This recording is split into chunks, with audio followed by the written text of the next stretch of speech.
Thanks, Gerlach, and thanks to all our witnesses today. I have to admit, I don't claim to know all the complexities of this issue.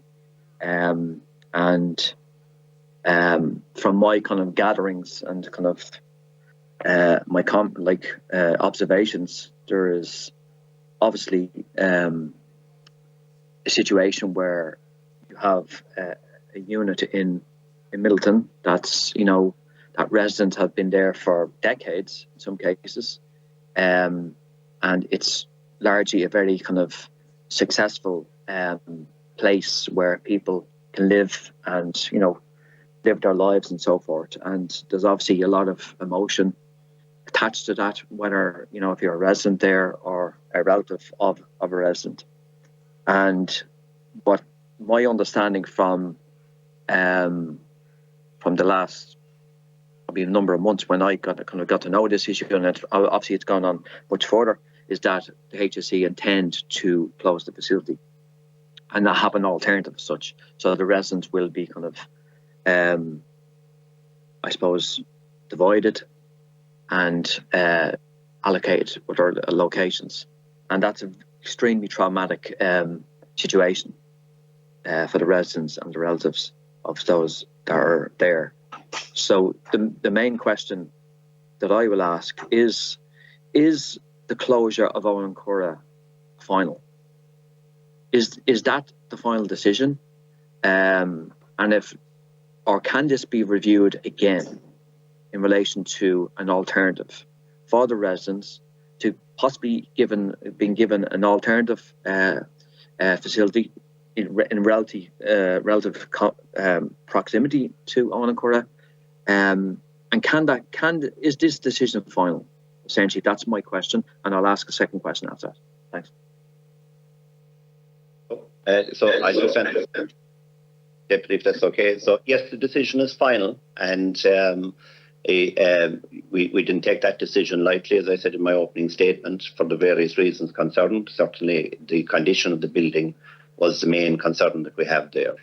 And when it came to actually the spending of money on it, we could not guarantee that we could bring it up to a standard that would pass muster into the future. That's the reality. I think the second piece about it is that for the residents, you are right. It is very much. It's difficult for the residents. We completely appreciate that, and there are people there who have lived for long periods of time in that residential setting.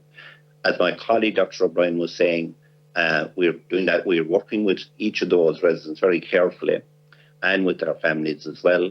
And it is, of course, it is very traumatic, and we are certainly working with them in terms of an appropriate placement. Some for nursing home care, some for high support hospital, but also some people that with more intensive rehabilitation will hopefully be able to return to more independent living. And we are, for that purpose, looking at least one residential setting that we would like to have as a start off, really, I suppose, back in the town, where we could bring people back to, if they so choose, and if they have the ability to do so, and again, to commence that independent living. As we said then, we would also be working with the local authority to replace the unit for the purposes of independent living into the future. Okay. And just my final question. Obviously, some of the relatives have been on to committee members. We've kind of had chats with them and so forth. And obviously the residents, the 15 residents that have been there, as I said, a number have been there for a long, long time. And obviously they can't be on this kind of call, but what's their thoughts on the issue of Oireachtas closing down? Because at the end of the day, that's the most important voice probably in all this debate. And has the HSE talked to the residents about the situation that the facility is going to close down in the very near future, and this is the alternative? What do the residents think about the kind of decision to close the Oireachtas? Right. Deputy Kenny, I have met with a number of the residents and their families myself, as has Dr. Ruth Collins, Clinical Director, with the clinical team. And yes, the residents, you know, have expressed, I suppose, shock initially when the announcement was made. We've had a series of meetings with the families, and there are very constructive meetings around discussing the real options in terms of alternative accommodation and the support services that will be in place for each of the individuals based on their assessed needs. And that is an ongoing process.